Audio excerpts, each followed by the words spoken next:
All right, my lovely Jen looks gorgeous. I love her hair. And so we're going for a shot that'll be kind of vintage Hollywood, beautiful. But I want to do this with Speedlights in a small space. I want to keep it really, really simple. And I'm going to keep it limited just to 2 Speedlights. So you don't need a lot of gear. And so let me see what the mood is that I want. And I already know that it's going to be black and white. And so what I'm going to do is I'm going to change on my camera, my picture style or picture control to monochromatic so I can see it in black and white, and then I can build from there. So I'm gonna have you kind of just stay right there for a sec and let me see. So she's like 1.5 feet, 2 feet from that background, and I've got my small umbrella, it's white with diffusion, to the front of her. And so what that's doing is it's giving me, it's not really hard or soft light. It's kind of in between. And there's a shadow in the background to the left of her. She's gorgeous, so it doesn't look bad. But it's not exactly what I want. I know I want softer light. So let me bring this umbrella in. And I'm using TTL on my camera to help me get the right exposure. So I'm not really adjusting any of the settings on my camera. So let's see now. All right, yeah, no, that's much better already. So I brought it in, and what it did is it's a little bit further off to the right. Before, because of the angle, it was a little bit flatter. Moving it off to the right gives a little more shadow to the left-hand side of her face, a little more sculpting, a little bit more mood, which I love. And also bringing it in softer, or bringing it in closer, makes the shadow on the left-hand side softer. So I like it. But I'm thinking I want it even more dramatic. So what I'm gonna do is kind of pull you up just a little bit. And so that's gonna allow me to make the background darker, and then I'm also going to feather this light. So kick a little light off the background. I'm gonna try something around here. But when I do this, it gives me split light. What I'm getting is I'm getting shadow on this side of her face. It's filled in because of the white wall, but also her hair is casting a little bit of shadow. So what I'm gonna do is I'm gonna work with the light in the situation. I'm gonna turn her towards that light. Great. And I'm gonna have you lean out just a bit.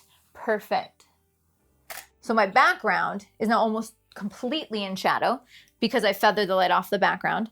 And now I've got this beautiful short light on her face. The shadow side of the face is towards camera. It's basically short light. It's kind of between Loop and Rembrandt. I've got that little sliver of light. I like that.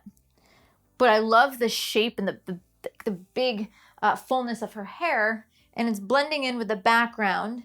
So I'm going to add a grid. So I'm going to add my second light to separate her out. Just give a little bit of halo. I don't want it to be strong because I don't want it to pay more attention to the background than her face. So I'm going to have it lower power. So instead of having this, which is at full exposure, right? So it's kind of my 1-to-1 with my ATTL. I'm going to have this second light a couple of stops less. So it's just a kiss of light in the background. All right. So got that grid on, and I'm going to hit the depth of field preview button, and it's angled pretty much behind her head if I'm at a low angle, my low camera angle. If I'm at a higher camera angle, I'm standing here, it's not quite where I need it to be, but I plan on shooting about here. So let me give that a test now. Perfect. So it's about 2.5 stops less light on this grid. And you can do that again. You could either do it manually by cutting the fraction down, right? Or I could, on TTL, I could make it 2 stops less, which is what I've done. It is so beautiful, dramatic light, good fill to the shadows without them being too filled in because I want this to be dramatic. So I'm going to shoot it just like that. I love it. Looks beautiful. Perfect. Lean forward just a little more. Great. Great. And put both hands up. Great. Now, let's just assume that I want to get one shot a little bit wider.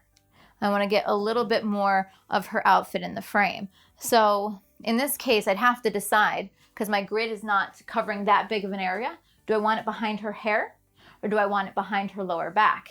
And if I do that, if I have to pick, well, then maybe the background going completely black isn't going to work, because then I won't see the separation. But I have the light feathered, so I can always turn it back towards the background and kick just a little bit more light on the background, and that'll give me more separation. So whenever you stand up, I'm going to get like a 3/4 length shot. And of course I have to raise my light up. Good. And I'm gonna start with it still feathered away. Oh, the hair made you much taller. Yeah, all right, let's see. So I basically need her to come out a little bit, and I'm gonna still do a 3/4 length shot, but I'm actually gonna do it with her sitting with apple boxes, because right now her hair, if I wanna fit that in the frame and at the height she is, I have to back her all the way up against that background. But when I do that, I can't add additional lights. So instead what I'm gonna do is I'm gonna sit her so I can see more of the outfit, and then I can easily fit her in the frame. All right, you sit on that for me. Does that feel okay? Mm-hmm. Great, and if you lean forward, perfect. Maybe something like, yeah, we'll try that. Good. All right, so let me lower this back down. Let's test. And then maybe one up to the chest to make it nice and emotive. Perfect. Okay, so now I've got a little bit more of the dress. I'm backing up to my full length of my 9 foot, getting down low. Let's see about this.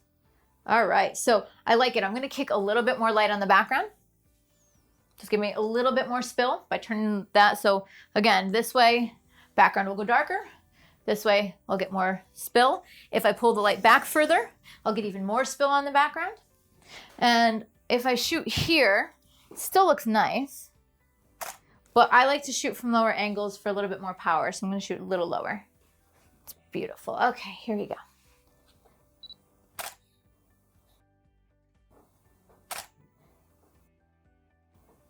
Let's see. Beautiful. Okay, arch your back real hard when you do that though. And soft eyes at me. Great. I'm gonna try one more. Let's try one more. I'm gonna attempt to get it full length. And what that means is I gotta work on this over here not being in the frame. So I'm gonna back it up and let's see if I can shrink this anymore. So I'm gonna shrink the stand just barely balancing. Okay, so I'm shrinking the stand. I close the legs up. All right, grid pointed at the background. Should be good. Perfect. All right, and so I'll almost have this one in the shot. Should be able to get full length there, no problem. All right, and so I'm shooting with my 24 to 105. And so now if I'm at, let's see, if I'm at 35 millimeters, I can get a full length shot. But the problem that I would run into, problem that I do run into is the right-hand side of the frame. I can't get a long enough focal length to compress it and actually get the edges of the frame in. So then you got to compromise. I'm going to back you up. And so if I back her up, then I can use, be back there, use a little bit of a longer lens. She's going to fit on the entire background. But I'm going to have to really be careful using my grid. So let's see. I think right here should be good. Let me test that. So let me back up again, use my longer lens.